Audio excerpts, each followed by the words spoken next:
DC sir সহ আমাদের pro-VC sir, proctor sir, কোষাধ্যক্ষ স্যার, তারা সবাই এক বাক্যে স্বীকার করেছে এই ঢাকা বিশ্ববিদ্যালয়ের এই মব ক্রিয়েট থেকে শুরু করে সর্বশেষ যে বড় ধরনের প্রবলেমগুলো হচ্ছে তার পেছনে গুপ্ত রাজনীতি জড়িত। তারা এটি এক বাক্যে স্বীকার করেছে। শুধু তাই নয়, তারা এই গুপ্ত রাজনীতির সংজ্ঞাও নাকি নির্ধারণ করেছে। আমাদেরকে নিজের 5টি ক্রাইটেরিয়া বলেছেন, মানে 3টি বলতে পেরেছেন, আপনি হয়তো বুঝতে গেছেন।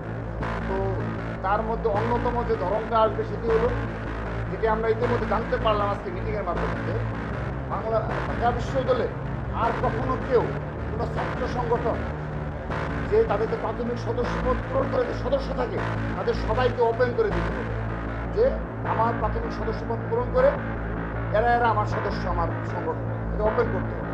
তো এটি তারা আমাদেরকে জানিয়েছে, আমরা আশ্বস্ত হয়েছি, আমরা বিশ্বাস রাখছি যে তারা এখান থেকে বুঝতে হবে না।